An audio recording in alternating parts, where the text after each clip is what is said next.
The time has finally come for many students across Ontario who will be returning to school this week. It has been a roller coaster for educators and school boards working tirelessly to prepare, but now some parents are raising concerns about the major disparities in plans at schools between schools in the same region.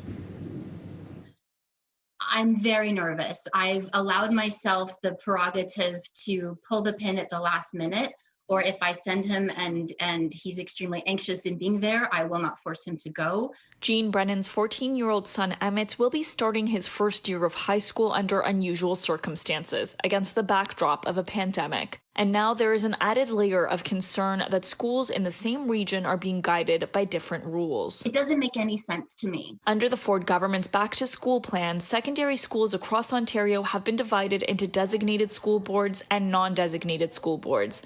Designated boards will open schools on an adapted model with class cohorts of approximately 15 students. Students will attend classes on alternate days or alternate schedules.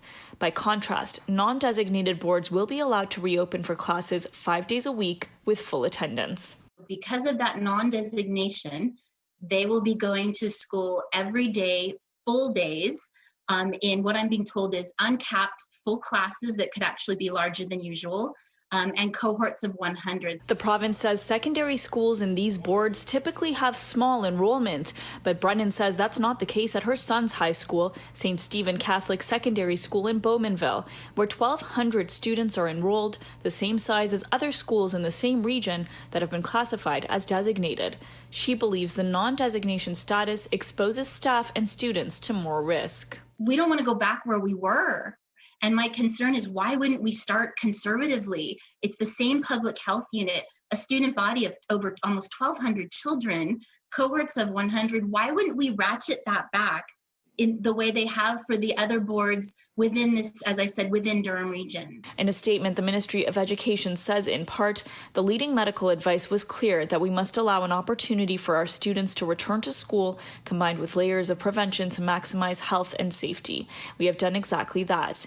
We recognize that school boards have developed plans that best suit their local needs.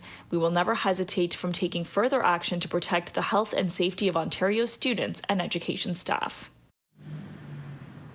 The province also says the designation status of school boards will be reviewed regularly. As of right now, there are 24 designated school boards, including all the largest ones like Toronto, Peel, Durham, and Halton.